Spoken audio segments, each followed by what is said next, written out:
Alors, salut la famille, comment on va? J'espère qu'on se porte bien. Voilà, bienvenue encore sur cette vidéo. Aujourd'hui, c'était l'ouverture de la CAN. Il y a beaucoup de choses à dire sur cette ouverture, sur cette CAN en général.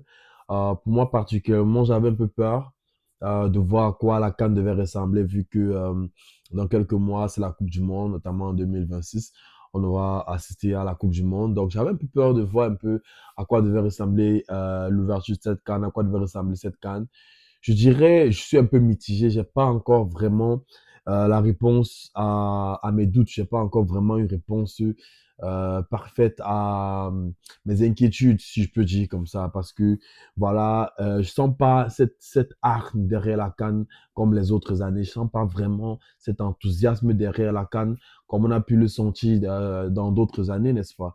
Donc voilà, je voulais voir un peu à quoi devait ressembler l'ouverture de la CAN cette année et voir un peu si vraiment il y a cet engouement parce qu'après, la CAF nous a dit, ben voilà, il y a trop d'engouement, les gens ont acheté les tickets, les gens ont acheté les billets et tout.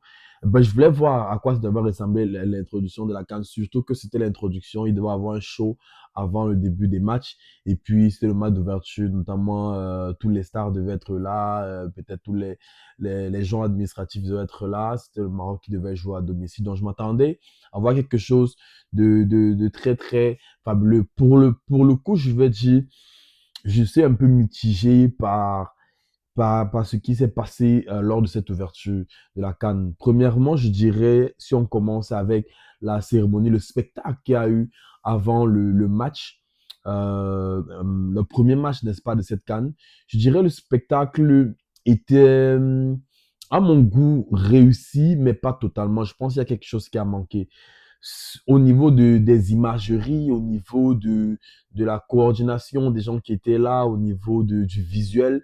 C'était beau à voir, surtout au début, avec l'illustration des villes la ville du Maroc, qui était une belle campagne publicitaire aussi, pour montrer la belle façade du Maroc.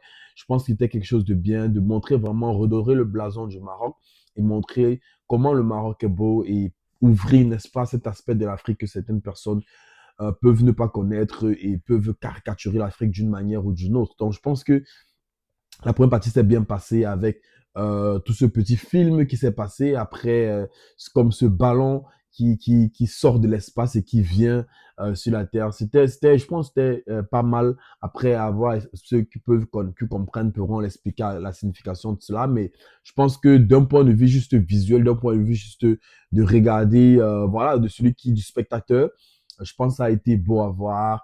Après, il y a eu des personnes qui sont mis, un peu comme dans les autres cannes, on a vu chaque introduction de cannes, je pense qu'il y a comme des personnes locales ou bien un groupe de personnes qui vient présenter quelque chose, soit ce sont des danses, soit ce sont des interprétations, soit c'est juste une chorégraphie comme ça, artistique et tout. Donc, présenter une sorte d'œuvre d'art, que ça soit communiqué par la danse, que ça soit communiqué par des mouvements des personnes sur le stade et tout. Donc, je pense que cette première partie aussi, c'est bien passé. On a eu une belle chorégraphie des personnes qui étaient là, une bonne sonorité et tout. Mais je pense que où ça a commencé un peu à avoir du couac, c'est au moment où les stars sont entrées en jeu, les artistes sont entrés en jeu parce que ça a commencé avec Davido et j'oublie son Fresh Montana. Voilà, ça a commencé avec David de Fresh Montana.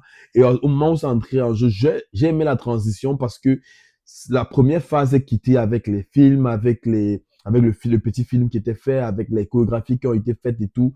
La première phase était terminée. Il y a eu comme une transition, une belle transition entre cette première phase et la phase où les artistes devaient venir prester. Donc, les artistes sont venus, ils ont presté, mais là où je pense qu'il y a eu le quoi, c'est parce que, premièrement, j'ai l'impression qu'il y avait trop de fumée autour des artistes lorsqu'ils prestaient. Donc, on n'a pas eu l'opportunité de les voir. Ça veut dire, lorsque la caméra était zoomée à l'arrière, on ne voyait pas vraiment les artistes. Il y avait beaucoup de fumée, on ne voyait pas ce qui se passe. Donc, j'essaie un peu de me mettre à la place de ceux qui étaient au stade en direct. C'est vrai qu'il y a des écrans au stade, mais pour ceux qui essaient de regarder en direct, je pense qu'il doit y avoir beaucoup de fumée. Ben, après, peut-être la caméra peut montrer de la fumée, mais ceux qui sont sur place peuvent bien voir. Donc, je pense que sur cet aspect-là, il y avait un peu trop de brouillard, trop de fumée qui a été mis sur la scène et qui ont empêché, n'est-ce pas, qui ont été comme une distraction. pour permettre d'admirer le spectacle qui était proposé notamment par French Montana et par Davido. Et après, je pense que ils ont interprété un chant qui était bon. Je sais pas si c'était l'hymne de la CAN. Je dois me rassurer par rapport à ça. Je pense que c'était, je sais pas si c'était l'hymne de la CAN, mais c'était quand même un beau chant. Mais à la différence, c'est que j'ai l'impression qu'ils ont joué le chant playback. Corrigez-moi si j'ai tort dans les commentaires, mais j'ai l'impression qu'ils ont joué le chant playback parce que je sentais pas de vie dans le chant, en fait. Je me disais, ben, c'était pas vraiment...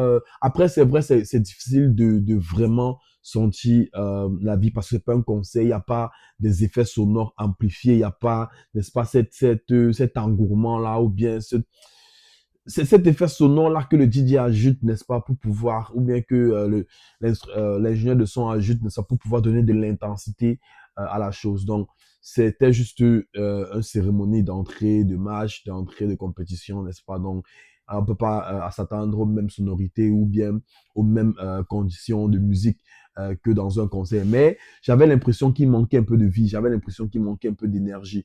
Par contre, le second groupe d'artistes qui est venu après avec les Angelina Kidjo et autres et l'artiste, j'ai beaucoup plus apprécié leur entrée en scène, n'est-ce pas? Parce que je me suis dit, ben voilà, ils sont entrés vraiment avec beaucoup plus d'énergie. Il y avait moins de fumée, on arrivait à mieux les voir. C'était vraiment très très bien harmonisé. Ils ont tous chanté. Je pense que le deuxième groupe d'artistes qui est venu était un peu plus bien structuré, un peu plus bien harmonisé comparé au premier groupe d'artistes, notamment Davido et French Montana. Mais sinon, dans l'ensemble, je pense que la cérémonie d'introduction était très bien ficelée, ça a été très bien arrangé, à l'image vraiment du Maroc, à l'image de ce qu'on peut s'attendre. Les infrastructures ont été très bien illustrées. Voilà, le stade a été très bien décoré. Vraiment, c'était beau. On a pu voir que c'était vraiment un stade à la hauteur de la CAN et même à la hauteur de la Coupe du Monde. Pourquoi pas? La Coupe du Monde, c'est dans bientôt, ils vont l'organiser aussi. Donc, j'ai pu être rassuré de ce côté-là au niveau vraiment du stade. Vraiment, c'était très beau, très beau, très beau stade, très belle pelouse. Et je dirais, dans l'ensemble, la cérémonie d'introduction était pas mal. Maintenant, pour revenir dans le jeu, personnellement, euh, on s'attendait à voir un Maroc grand parce qu'on se dit, ouais, voilà, en face, c'est le Comore. Qu'est-ce que le Comore peut proposer au jour d'aujourd'hui? Qu'est-ce que le Comore peut proposer aujourd'hui, n'est-ce pas, avec le niveau de football que le Maroc, n'est-ce pas, propose, avec l'intensité avec laquelle le Maroc joue. Je m'attendais vraiment à une victoire écrasante du Maroc et c'était tout à fait le contraire. J'ai vu deux équipes assez équilibrées, ça peut vous surprendre, mais j'ai vu deux équipes. C'est vrai que le Maroc euh, poussait beaucoup et ça m'a donné l'impression du fait un peu comme si, vous savez, des fois, vous pouvez jouer à la PlayStation, vous jouez au FIFA par exemple, et vous jouez peut-être avec votre petit frère ou bien vous jouez avec une personne que vous avez l'habitude de le battre, et tout à coup, vous jouez contre lui et vous vous dites, mais pourquoi je ne marque plus comme avant, pourquoi je n'arrive plus à dribbler comme avant, pourquoi les gestes techniques, je ne les fais plus comme avant. Donc, vous êtes surpris de voir à quel point il pose une résistance en fait et vous cherchez vous cherchez coûte contre coûte, n'est-ce pas, à marquer le plus tôt possible. Et je pense que c'est dans cette comment dire, atmosphère que le Maroc jouait ou bien c'était dans cet état d'esprit que le Maroc jouait parce qu'il se disait mais c'est le Comore en face, on est censé les dominer, on est censé les écraser, mais du coup ils sont résistants là, ils résistent et puis ils voulaient rapidement tuer le Comore. Je pense que ça les a fait se précipiter, ils n'ont pas été structurés dans leur jeu, ils n'ont pas été vraiment harmonieux dans leur jeu. Et voilà, la première mi-temps finit 0-0. Et le match est assez, pour moi, le match est assez équilibré. C'est vrai que on joue un peu demi-camp. Le Maroc est beaucoup plus sur le camp du Comore. Le Comore joue plus défensif, mais le Comore tient, le Comore résiste. C'était un Comore à l'image du Real Madrid qui joue défensif et qui, voilà, quand il y a des opportunités, essaie les contre-attaques. Malgré le fait que ce match, les contre-attaques n'ont pas beaucoup marché. Mais le Comore, j'ai vraiment, vraiment apprécié le Comore, le Maroc, le jeu, la détermination. Il se dit, ben voilà, mais on peut, on peut défendre, on peut faire barrer à cette équipe du Maroc. J'ai apprécié dans l'ensemble la prestation du Comore et je me dis, le Maroc a montré quand même des failles parce que le Comore est une petite équipe.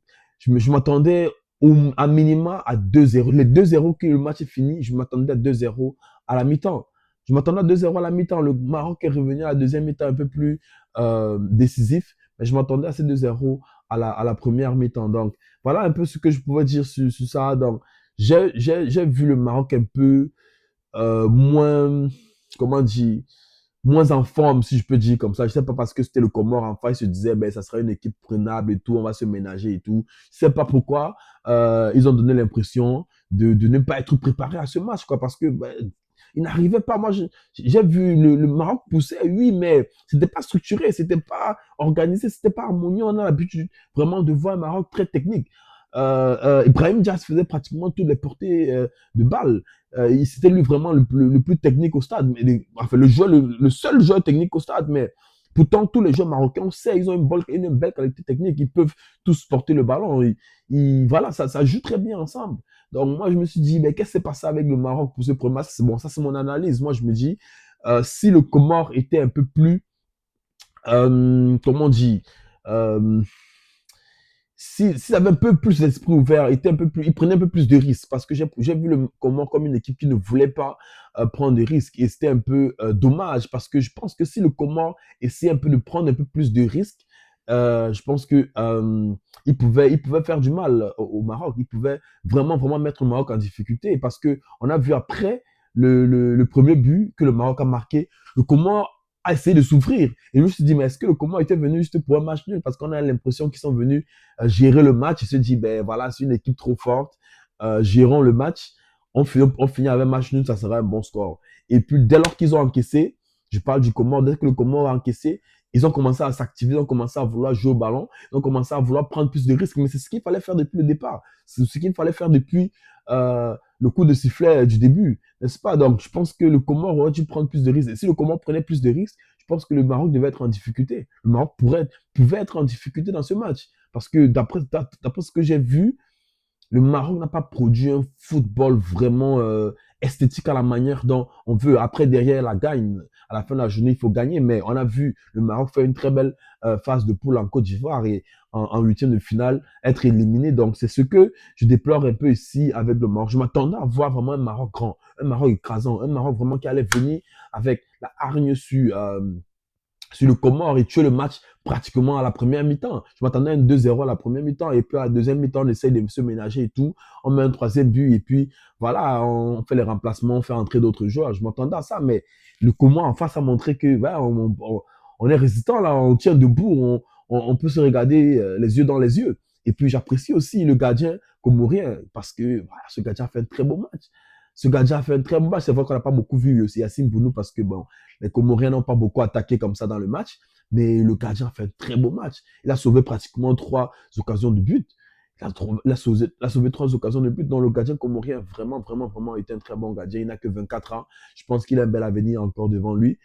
Et c'est pour ça aussi que j'aime la CAN, parce que la CAN permet aussi de découvrir ces talents-là, découvrir vraiment ces joueurs-là, et ça peut ouvrir les opportunités pour des joueurs comme cela. Personnellement, je ne le connaissais pas. Peut-être qu'il évolue déjà dans un grand club. Voilà, mais je ne le connaissais pas.